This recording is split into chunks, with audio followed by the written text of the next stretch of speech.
아까 그 에카테리나 2세가 남자를 굉장히 좋아했다고 그러잖아요. 원래 그 여자가 남자를 좋아하고 남자가 여자를 좋아하는 거는 그게 DNA의 문제이지 그게 선택의 문제가 아니라는 거예요. 그걸 어떻게 할 수가 없다는 겁니다. 근데 에카테리나 2세가 남자를 뽑을 때 어떻게 뽑았는가 하면요. 첫 번째가 우선 잘생겨야 돼요. 잘생겨야 됩니다. 두 번째 테스트가 있는데 그 테스트는 지성을 갖추고 있느냐, 공부했느냐 이 얘기입니다. 그다음 세 번째가 좀 특이한데요. 세 번째는 자기 측근, 여자 측근하고 잠을 재웁니다. 잠을 재우는데 그 잠을 재우는 목적이 두 개입니다. 하나는 성적인 능력이 탁월하냐 이런 문제하고 또 하나는 그 당시 러시아에는 매독이 굉장히 좀 많았어요. 성병이 굉장히 많았습니다. 그래서 성병이 있나 없나 그걸 직접 잡아야 되거든요. 그래서 미리 측근하고 잠재워보고 아무 문제가 없으면은 애인으로 했던 거예요. 애인이 근데 굉장히 많아. 그래서 어떤 그런 에피소드도 있습니다. 자, 이번엔 이제 러시아의 종교와 문화인데요. 러시아에서는 이게 동방정교라 그러는데 여기 1월 19일쯤 되면은 여기에 세례를 받아요. 세례. 1월 19일이면 영하 40도, 추울 때는 영하 40도가 됩니다. 영하 40도가 되는데, 영하 40도면 얼어 죽을 것 같죠, 그죠? 얼어 죽을 것 같은데, 전번에 우리 11월 달에 부츠크를 갔었는데, 그때 영하 20도까지 내려갔어요. 내려갔는데, 그렇게 춥지 않습니다. 그 이유가 왜 그런가 하면, 먼저 습기가 없어요. 습기가 없고, 바람이 없습니다. 그래서, 우리가 생각했던 그런 추위는 아니에요. 1월 19일 날, 그래도 1월 19일이면 영하 40도 되면 추워요. 추운데 이렇게 세례받아. 네. 바다에 뛰어들어. 물에 뛰어들어요. 네. 이렇게 수영해. 그런데 모스크바만 이때 1월 19일 날 한 10만 명 정도가 이걸 해요. 그런데 이거 왜 이거 하느냐? 왜 이거 하는가 하면 예수가 세례받죠. 첫 번째 세례 누구한테 받는가 하면 요한한테 세례를 받는데 그때가 언제가 하면요. 1월 19일이라는 거예요. 그래서 러시아 사람들은 1월 19일이 되면 이렇게 물에 뛰어듭니다. 이렇게 추워. 엄청 추워야 돼서. 그래서 전 세계 종교가 개신교, 천주교, 그 다음 등등등 나오는데 정교는 그리스 정교하고 러시아 정교입니다. 정교가 얼마인가 하면 3.5%가 정교입니다. 정교인데, 그 정교 중에 유럽, 이게 그리스 정교, 그리스 정교이고, 그 다음에 아프리카도 정교 이렇게 많아요. 그 다음 이거 시아에서 이게 뭔가 하면 러시아, 소련 지역, 지금 소련 지역이죠. 소련 지역이 전체 정교의 54.5%를 차지합니다. 전체 이 러시아 정교, 동방 정교하고 러시아 정교를 믿는 사람들은 1000만, 10만, 100만, 1000만, 2억 4천이죠. 네, 2억 4천. 네, 2억 4천입니다. 입사학은 이슬람교 믿는 게 한 20억 가까이 돼요. 기독교 전체 합쳐야 기독교하고 천주교 합쳐가지고 20억 조금 넘습니다. 예, 동방지교는 그만큼 안 돼요.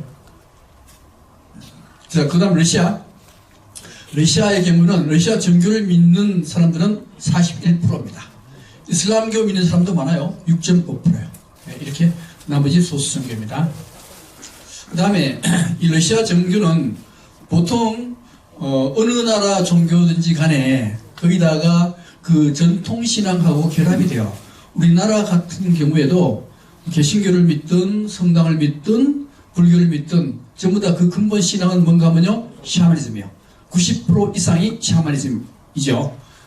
그 개신교 갔을 때 기도할 때 뭐 하나님을 사랑하라, 이웃을 사랑하라, 그거보다도 하여튼 내가 건강하게 되고 내 아들 시험 잘 보고 뭐 이런 것 다 기도하잖아요. 그죠? 이 전부 다 뭔가 하면 샤머니즘이요. 예. 그래서 보통 러시아도 마찬가지로 러시아도 샤머니즘 있어요. 샤머니즘 있고 여기에 기독교 신앙이 들어와요. 기독교 신앙이 들어와서 이게 어디서 들어오는가 하면 동방정교에서 들어와요. 동로마 제국. 동로마 제국의 종교가 동방정교입니다. 동로마, 서로마 이런데 서로마는 기독교, 동로마는 동방정교요. 그래서 이 동방정교를 받아들여서 두 개 합쳐서 러시아 정교가 되는 겁니다. 러시아 정교가 언제 되느냐? 블라디미르 1세, 블라디미르 대공 때 988년에 러시아 정교가 들어와요. 그러니까 러시아는 기독교가 일찍 들어오는 게 아니에요. 988년에 들어와요. 들어오는데 이게 보면은 블라디미르 1세죠. 그죠? 블라디미르 1세인데 블라디미르 1세하고 결혼하는 사람이 안나인데요. 이 안나는 어디서 오는가 하면 여기에 동로마 제국의 공주입니다. 동로마 제국의 공주하고 결혼을 해서 블라디미르 1세가 돼요. 블라디미르 1세가 되는데 이때 동방정교가 들어와요. 그런데 원래 이 기독교는 로마에서 시작돼요. 서로마에서 시작되는데 이 서로마가 400년대에 망해요. 그래서 로마 망했죠? 망하고 난 뒤에 그 다음 어디로 가요? 동로마로 갑니다. 동로마로 가는데 이 동로마는 누구한테 망하는가 하면요? 오스만 터키한테 망해요. 그래서 망하고 난 뒤에 이 동로마에 있던 그리스도 정교가 어디로 가는가 하면요? 동방정교가 어디로 가는가 하면은 러시아로 가요. 러시아로 갔기 때문에 러시아에서는 뭐라는가 하면은 기독교 정통을 가지고 있는 나라는 러시아다. 이렇게 얘기합니다.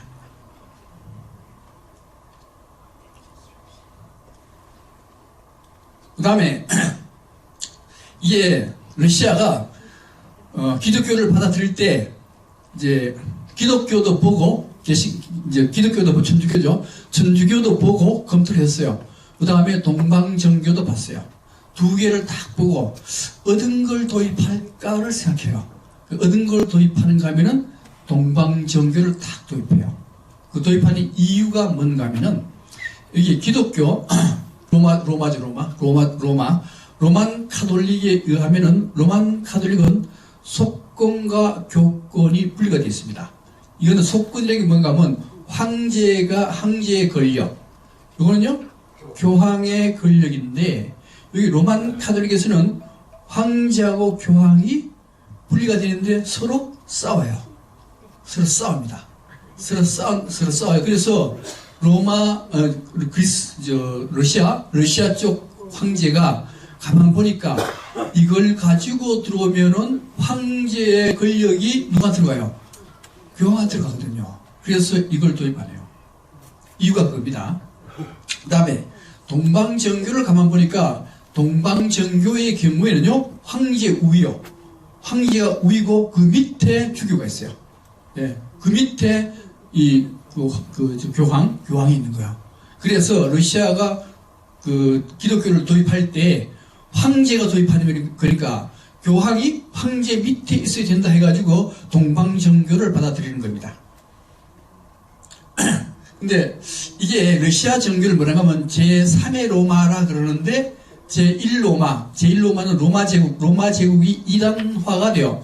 로마 제국이 이단화가 됐다는 건 뭔가 하면 원래 기독교는 우상 숭배하지 마라 그랬죠. 그죠? 우상 숭배하지 마라 그러는데 여기 이단화 기독교 민족에서 보면은 여기 게르만족이라든가 고트족 이런 쪽은 야만족이요. 야만족이니까 글자를 잘 모릅니다. 잘 모르고 기독교 얘기해봤자 잘 안 돼. 안 되니까 무식한 사람들을 기독교화시키기 위해서는 뭐가 필요한가 하면요, 우상이 필요해요. 성상을 만듭니다. 성상. 그래서 이걸 이단화됐다라고 보는 겁니다. 그 다음에 동로마 제국. 이게 동로마 제국이잖아요. 동로마 제국인데 요게 그 교황의 지상권도 인정했을 뿐만 아니라 오스만 터키 점령을 받음으로써 이단화가 돼버려요. 그래서 이것도 이단화가 됐다. 그래서 정통 기독교는 누가 가지고 있는가 하면 러시아. 러시아 정교가 정통 기독교고 그걸 제3 로마다 이렇게 얘기하는 겁니다. 자, 표도르 때 표도르가 누군가 하면 그 표트르의 손자죠. 손자. 그때 여기에 총대주교가 탄생해요. 원래 러시아는 총대주교가 없었어요. 그리스, 그러니까 동로마의 지배를 받았었는데 이때부터 총대주교가 드디어 러시아에도 생기게 된 겁니다. 그 다음에 저게 특징입니다. 근데 이 러시아 정교가 어떤 역할을 했는가 하면 앞에 부분이 뭔가 하면 러시아 정교 역할이에요. 러시아 정교 역할인데 이 러시아의 정교는 이 러시아라는 데는 아까도 말씀드렸듯이 지배층하고 비지배층은 나눠져 있잖아요. 나눠지고 몽골 지배도 받았고 몽골 지배를 받을 때도 이 몽골 지배인들이 러시아 정교를 그냥 살려뒀어요. 왜 그러냐? 러시아 정교가 몽골 지배층한테 기도를 해줬거든요. 살려줬습니다. 그 돈도 많이 줬어요. 전체 재산의 25%가 러시아 정교 거예요. 그 다음에 로마 제국, 로마노프 시대 때도 홀란기 때나 로마노프 시대 때도 러시아 정교는 러시아의 정신적 지주역할을 했어요. 분열될 때 이 러시아 정교 중심으로 모두 다 통합이 됐습니다. 그래서 러시아 정교는요, 지금의 러시아가 있게 한 원동력은 러시아 정교라고 볼 수 있습니다. 그 다음에 특성입니다. 러시아 정교인데, 우리가, 요새, 개신교 같으면은, 목사님 계시고, 장로님 계시고 다 계시잖아요. 그죠? 그 다음에, 천주교 같으면은, 신부님 계시고, 그 신부님 위에 추경도 있고 다 있잖아요. 그죠? 성직자가 있습니다. 근데, 러시아 정교는 성직자가 거의 없습니다. 물론 총대주교 분들이 계시지만은 성당에는 평신도 중심으로 서서, 그것도 앉아서 하는 게 아니고 서서 예배나 찬송을 해요.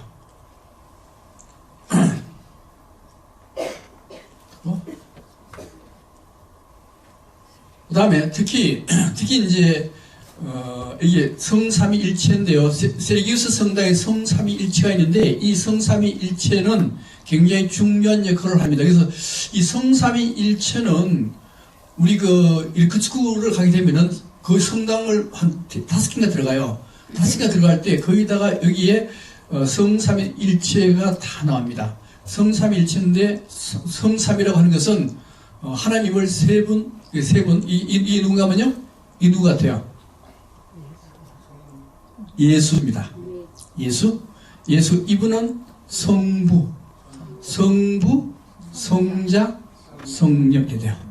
그런데 요 세 분이, 요 의미는 뭔가 하면은, 요 세 분이 앉아서 환대하는 거. 서로 맞이해서 서로 환대하는 거거든요.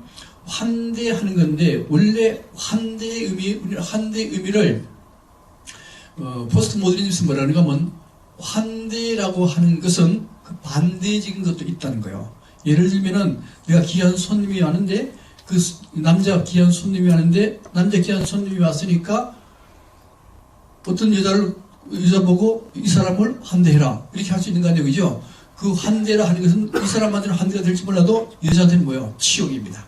그래서 환대라 하는 것은 원래 치욕적인 의미를 동시에 가지고 있고 항상 환대는 반대 극부까지 바란다는 거예요. 그래서 환대 의미를 잘 해석해 보면은 나쁜 의미, 반대 극부를 바라는 나쁜 의미를 내포하고 있다는 겁니다. 근데 이 환대의 그림의 경우에는 절대로 나쁜 의미가 아니고 서로 이렇게 얼굴을 이렇게 돌리고 이렇게 서로 이렇게 굉장히 친근한 모습을 보이고 있는 거죠. 친근한 모습을 보이고 있는데 이 모습은 뭔가 하면 바로 당신이 내 안에 있다. 내 안에 있다. 그걸 나타낸다라 그럽니다. 그렇기 때문에 그런 환대, 당신이 내 안에 있을 때의 환대가 정말로 환대이지 외부적인 환대를 할 때는 그것은 어떻게 보면 나쁜 의미의 환대가 될 수도 있다는 겁니다. 교회?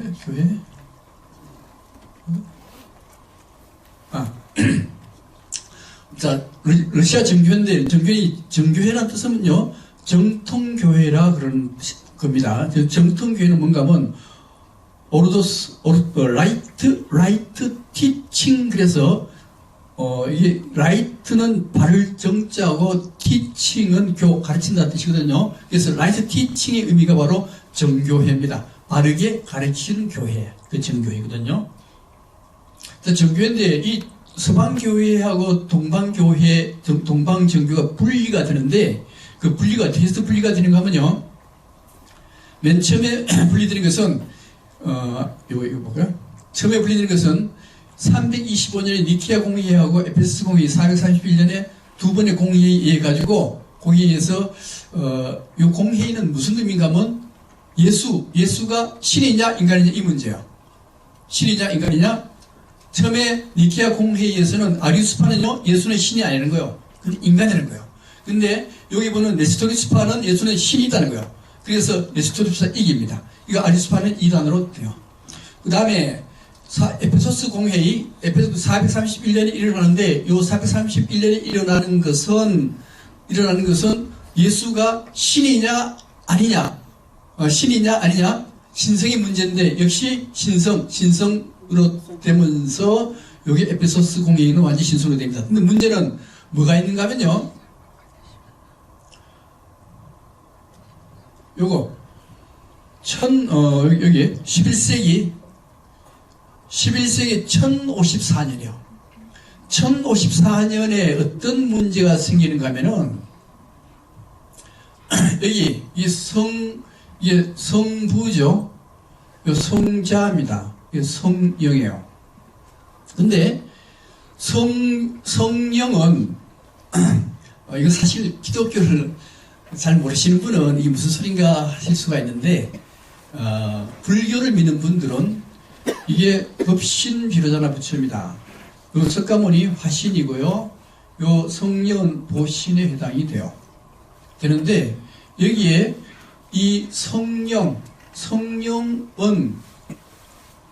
성부에서 나오느냐 성자에서 나오느냐는 문제입니다. 지금 어떻습니까? 지금 개신교에서는 개신교나 천주교나 다 똑같이 성령은 성부에서도 나오고 성자에도 나온다고 되어 있습니다. 그렇게 되어 있어요. 그렇게 되어 있는데 동방정교에서는요 그거 아니다는 거예요. 그거 절대 아니다. 절대 아니고 오로지 성령이라고 하는 것은 성부에서 나온다. 필리오케라는 건 뭔가 하면 아들에서부터 필리오케 논쟁인데 이게 아들에서 예수에서 나오느냐 성부에서 나오느냐 이 문제였어요. 이 문제인데 현재 천주교하고 개신교에서는 이 성령이 둘 다에서 나온다고 되어 있습니다. 근데 동방정교에서는 아니다. 아니고 예수한테는 성령이 나올 수 없고 성부에서만 나온다. 그래서 그것 때문에 결정적으로 갈라진 것, 이것 때문에 갈라지는 거예요. 근데 이게 어떤 특성, 왜 이게 중요하냐 이 문제입니다. 그죠? 왜 중요한가 하면은 우리 이걸 가지고 뭐라 그래요? 삼위일체라 그러잖아요. 그죠? 삼위일체라 그래. 근데 이게 삼위를 두 개로 나눠요. 나눠가지고 삼위, 성부, 성자, 성령이 중요하냐 아니면 일체, 성부가 중요하냐 이 문제였어요. 이 문제입니다. 이 문제인데 성부가 중요하다는 것은 뭔가 하면 요걸 황제, 나라, 속권에 반영시켜요. 속권에 반영시켰을 때 황제가 중요하냐 교황이 중요하냐 이거와 연결되어 있습니다. 일체가 중요하다라고 하면은 일체가 중요하다면 교황이나 황제나 권력이 똑같다. 이래 되는 거예요. 근데 성부가 중요하다라고 하면은 권력은 누가 중요해요? 황제가 중요하다는 거예요. 황제가 중요하다. 황제가 중요하니까 교황은 어디로 들어가야 돼요? 황제 밑으로 들어가야 된다는 거예요. 이 문제요. 그러니까 성령이 성부에서 나오느냐 성자에서 나오느냐 이 논쟁은 결국 황제의 권력 문제였어요. 황제의 권력 문제였는데 러시아 황제가 기독교를 받아들일 때 교황을 황제 밑으로 넣을 거냐 황제와 같이 할 거냐 이 문제였어요. 어떻게 하겠어요? 황제 교황을 황제 밑으로 넣고 싶지. 그러니까 동방정교를 받아들이게 된 겁니다. 그런 의미요. 자, 그렇다 하고 그렇다 넘어갈게요. 이런 게 있구나 하고 넘어가면 됩니다.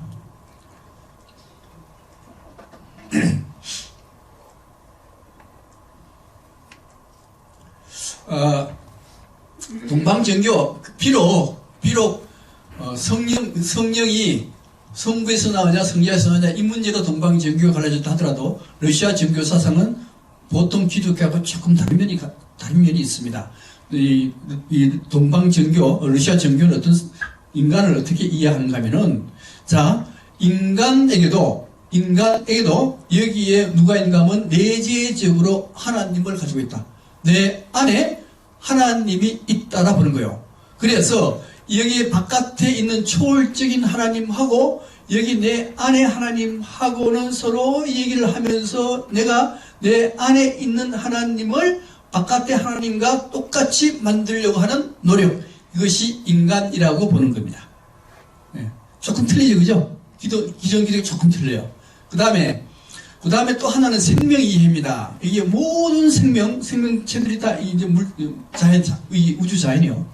우주 자연인데 기독교나 천주교, 개신교나 천주교에서는 이 모든 우주의 자연은 인간이 극복해야 될 자연으로 알고 있어요. 그죠?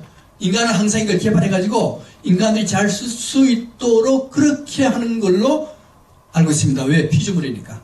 그런데 러시아 정교에서는 뭐라 그러는가 하면은 원래 러시아 정교는 샤머니즘과 결합했다 그랬잖아요. 그죠? 샤머니즘의 주 내용이 뭔가 하면 모든 물체는 다 정령이 있다. 이거는 나무요. 나무 정령이고 이거는 바람이요. 바람 비슷하죠? 바람의 정령이 있고 그래서 모든 우주에는 다 정령이 있다. 정령이 있다? 이 정령이 있으니까 이걸 함부로 달아서는 안 된다. 여기에 극대화된 뭐가 되는가 하면요. 극대화되면 동학의 해월 제시형 사상으로 바뀌어요. 이게 어떻게 바뀌는가 하면은 동학 사상은 원래 시천주입니다. 모두 사람들은 여기에 천주님을 모신다. 내 안에 다 천주님이 있다요. 나만 천주님이 있는 게 아니고 여러분들 모두 다 그 안에는 하나님을 모시고 다닌다요. 그러니까 우리는 보통 인간이 아니고 하나님을 모시고 다니는 신적인 존재, 이게 도학사상의 가장 핵심인 시천주 사상이 되는 겁니다. 이걸 이대교주 해월 최시영수님이 뭐라고 얘기하는가 하면 인간만 하나님을 모시는 게 아니고 모든 물건에도 다 하나님이 깃들어져 있다. 그 다음에 사사천해가 뭔가 하면 우리가 하는 모든 일들은 다 하나님이 주관하신다. 이런 사상으로 발전하게 돼요. 마치 그리스 선교가 이 사상과 유사한 정신을 가지고 있습니다. 뭐고요? 그 다음에 이콘입니다. 이콘이라고 하는 뭔가 하면 아이콘 들어보셨죠? 이콘이 똑같은 거예요. 똑같은 건데 이콘은 어떻게 해서 만들어진가 하면은 성화거든요. 불교로 말하면 탱화가 된 거예요. 탱화 이런 게 왜 만들어지는가 하면은 16세기 그 옛날 18세기 마르틴 루터 이전에는 거의 다가 문맹이었습니다. 글자를 몰랐어요. 성경을 갖다 줘도 무슨 내용인지 몰라요. 단지 성직자만 그걸 알아요. 또 특히 성직자들은 일반인들한테 그걸 잘 가르쳐 주려고 하지 않습니다. 근데 일반 신자들한테도 그래도 성경의 내용을 알려주고 싶은데 글자를 몰라. 글자를 모르니까 그 글자 모르는 사람한테 뭘로 접근하는가 하면요. 그림으로 얘기를 해 주는 겁니다. 그걸 뭐라고 하면 이콘이라 그래요. 그래서 되게 이제 우리 개신교 교회당이나 천주교 성당에 가면은 성화가 별로 없죠. 우리나라는 거의 없어요. 그랬는데 유럽 가면 성화가 굉장히 많습니다. 특히 러시아 가면요. 온 천주교 성당 안이 거의 다 성화로 가득 채워진 경우가 있어요. 이걸 이콘이라 그래요. 이콘이라 그러는데 그 이콘의 내용은 바로 성경의 내용이고 성경이 그렇게 한 이유는 신자들이 글자를 모르니까 그림을 가지고 성경을 설명을 했던 겁니다. 그 다음에 특히 이 러시아에서는 성모 이콘을 굉장히 중요시해요. 왜 그런가 하면은 이 성모 마리아는 바로 러시아다 이렇게 그런 거야.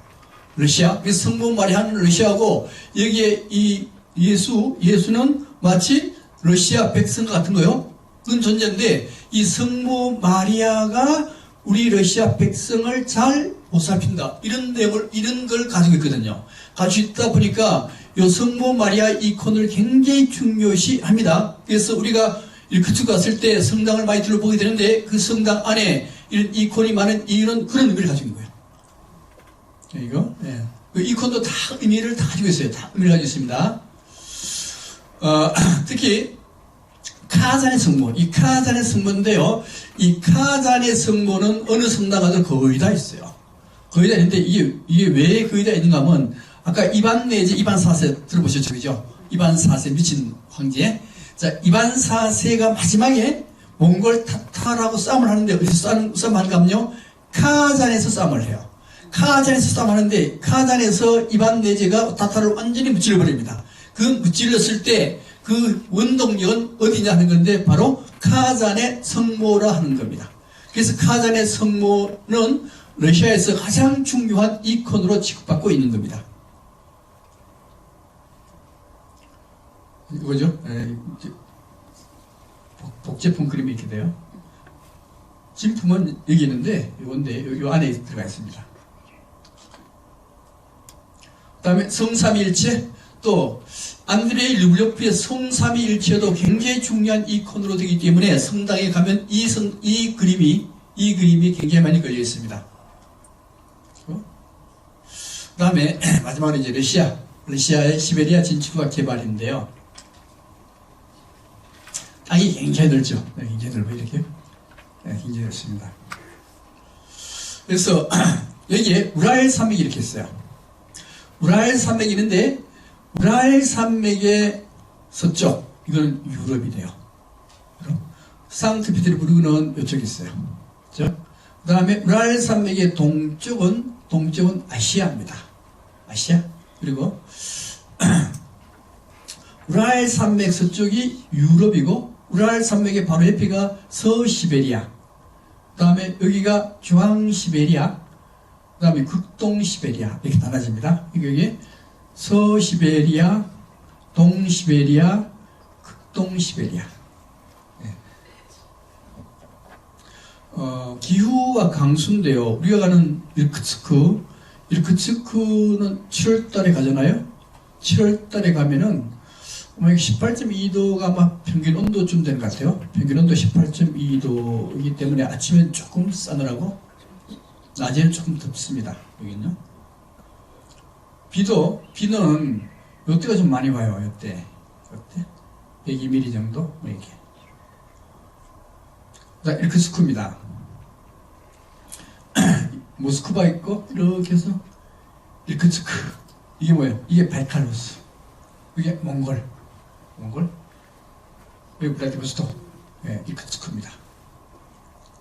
네, 여기 요거는 시베리아 횡단 열차거든요. 이렇게 해서 이렇게. 네. 여기 이제 블라디보스토크에서 시베리아 횡단 열차를 타면요, 여기까지 가는데 며칠 걸리면 3일 걸려요. 3일 걸리는데 그 주위가 전부 다 뭐가 되는가 하면 자작나무밖에 없어요. 그래서 가도 자작나무밖에 없습니다. 이게 되게 재미없어요. 재미없는데 우리는 갈 때 한 곱배에 우리 그 답사 요원들이 다 탔거든요. 타가지고 그 한 차량마다 관리하는 여자가 있어요. 여자를 잘 이렇게 뇌물을 줘가지고 잘 꼬셔가지고 여기 이 차 안에서 모든 회의가 다 돼서 춤도 추고 노래도 다 할 수 있도록, 그리고 기가 막히게 재미있더라고. 네, 이르크츠크입니다.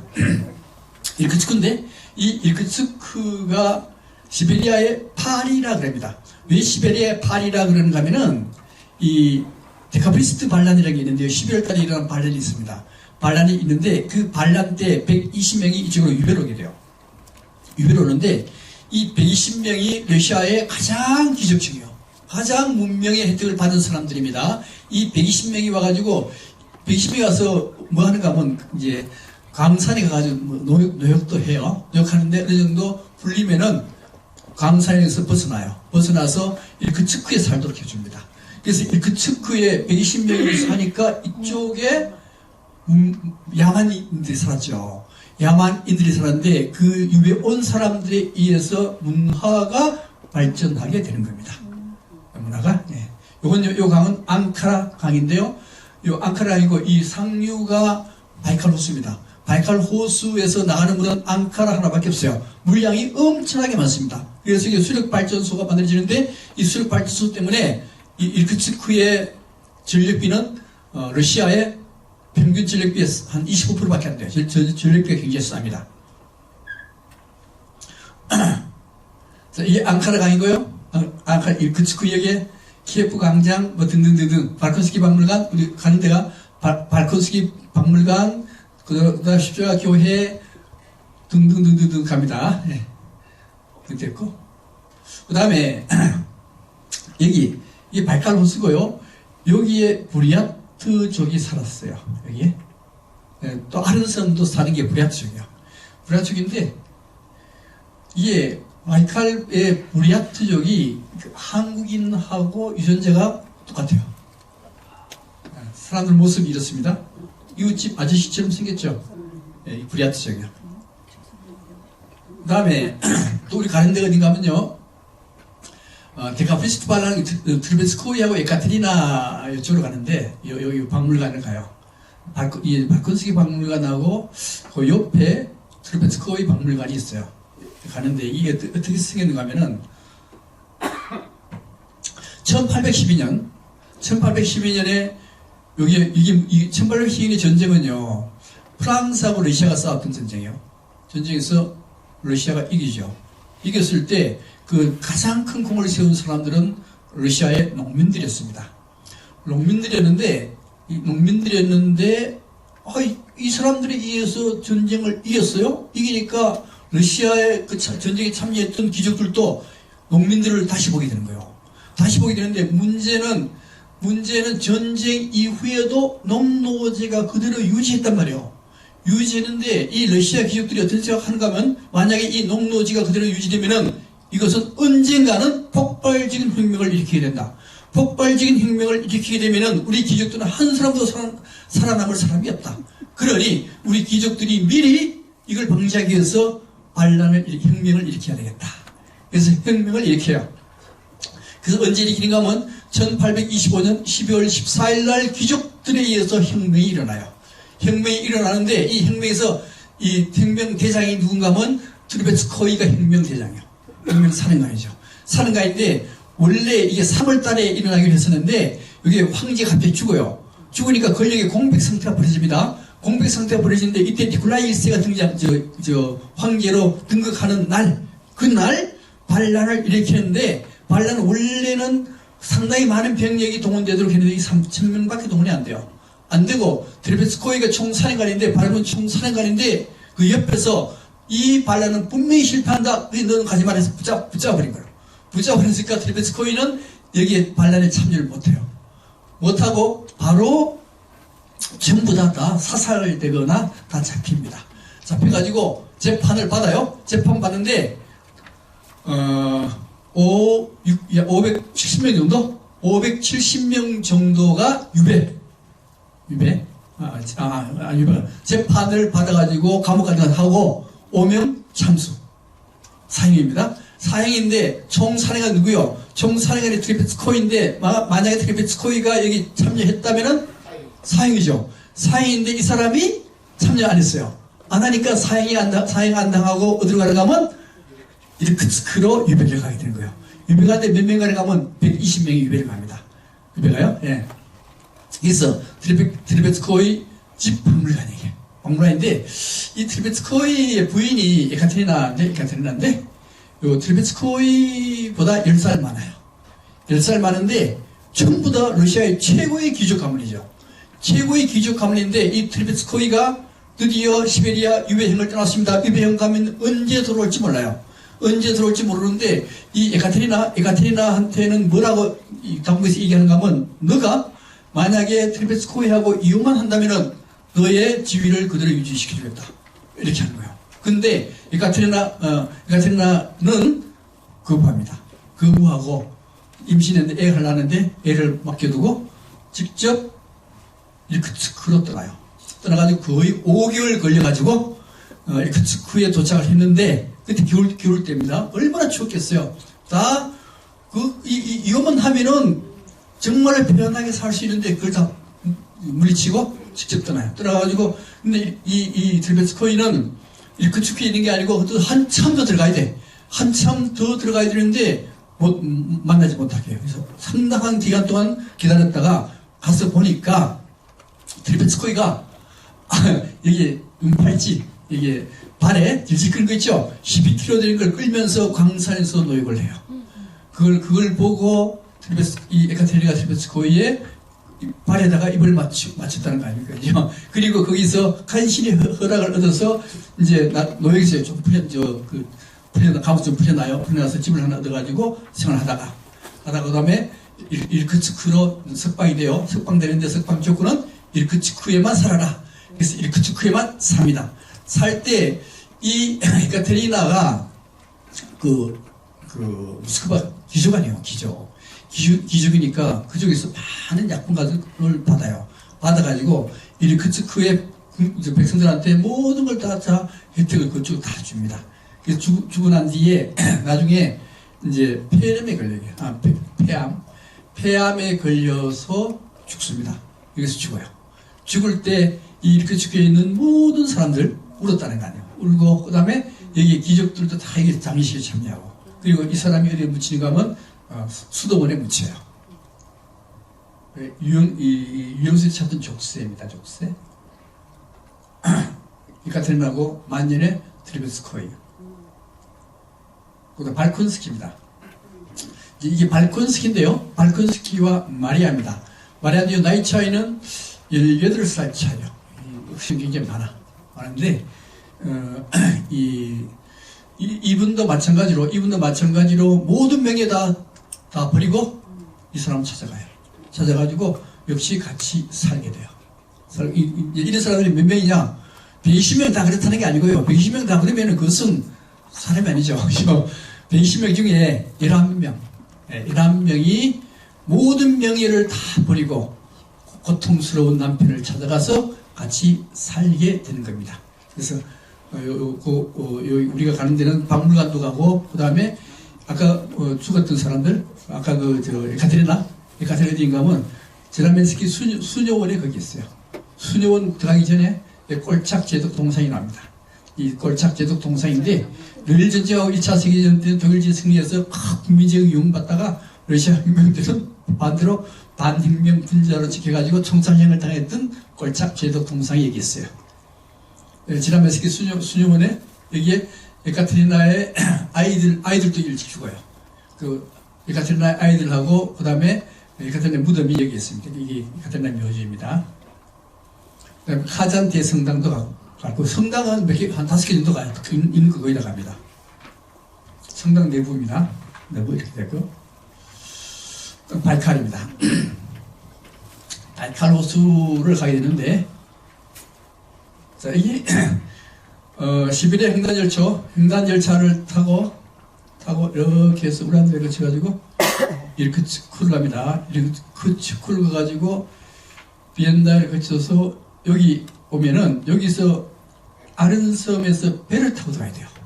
배를 타고 들어가는데 이 배 타는데 우리는 3시간 기다렸어요. 왜 그렇게 복잡하고 어려운지 이번에도 비슷할 겁니다. 순서대로 되는 것도 아니고 하여튼 희한하게 이게 그렇더라고 이게. 땡볕에 3시간 기다려가지고 억지로 타고 아른섬 들어갔습니다. 바이섬 타고 아른섬 들어가요. 이게 바이칼 호수고 아른섬 이겁니다. 아른섬 이건데 이 바이칼 호수 여기에요. 한 70km 넘어 있게요. 여기까지가. 그럼 이건 얼마 되겠어요? 이게 경상남북도를 합한 면적이 됩니다.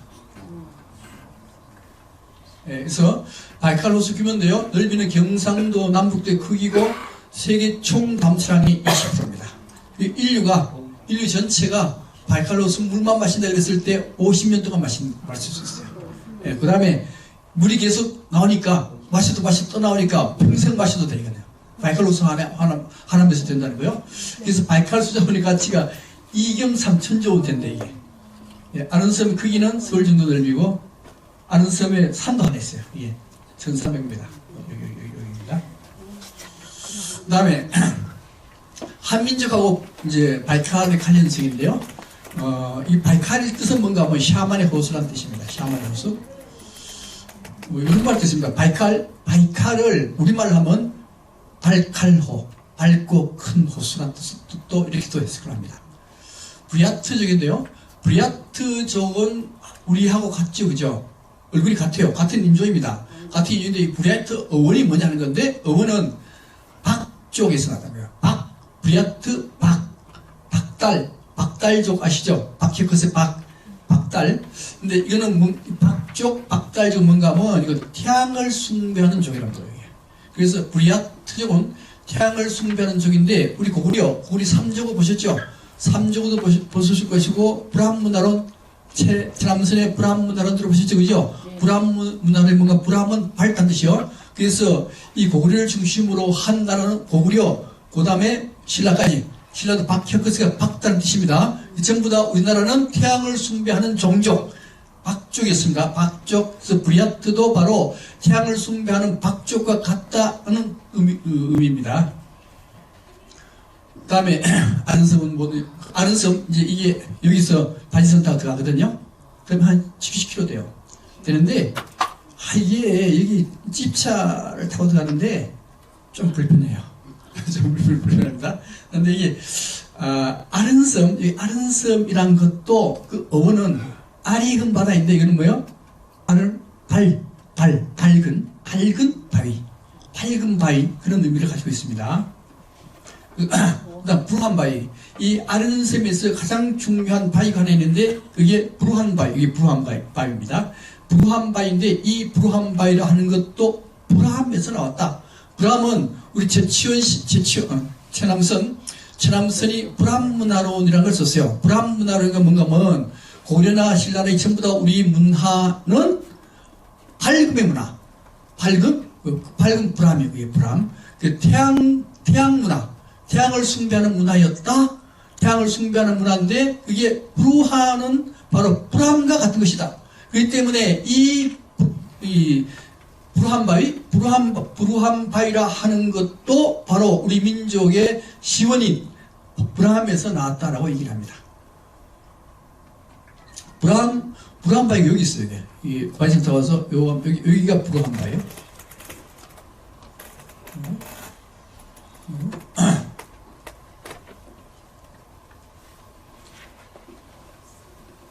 자, 부르한바위 다음에 이 부르한바위 전체입니다. 이런 모양으로 됐어요. 이런 모양. 요거 이렇게 됐고요. 부르한바위에 있는 제사터입니다. 이거 어워신앙 할 때 이 나섰죠. 어워신앙. 평지 신이 원래 산에서 노는 산신이죠. 산신인데 평지에도 신이 필요하니까 선앙당 들어보시죠? 선앙당은 평지에서 신이 내려올 수 있도록 산을 만들고 나무를 꼽아요. 그죠? 어워. 여기에 부르한바위 위에 바로 이런 것들이 있습니다. 그 다음에 아른섬이 북부지역인데요.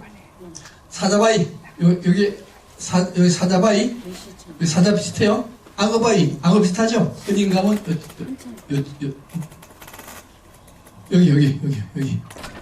여기가, 부르한바위고, 여기가 사자바위와 악어바위. 그다음 포로수용소, 여기 포로수용소에 있던 장소. 그 다음에 삼형제바위, 요 위에 삼형제바위, 하나, 둘, 셋, 삼형제바위. 그 다음 호보이곳은 맨 끝에, 호보이곳, 여기까지 갑니다. 사랑바위, 여기. 이게 여자 젖가슴이 될 수도 있고, 여자 다리 사이도 될 수 있고 그렇습니다. 사랑바위입니다. 몽돌해변, 여기 몽돌해변, 이 몽돌해변. 이렇게 해서, 이제, 몽골과 러시아 문화사에 대해서 말씀을 드렸습니다. 사실 이제 가는 사람들은 이거 안 해도 보면 될 터인데, 안 가는 사람들을 위해서 이걸 한 겁니다. 이렇게 해서 몽골과 러시아 문화사를 전부 다 끝내도록 하겠습니다. 감사합니다.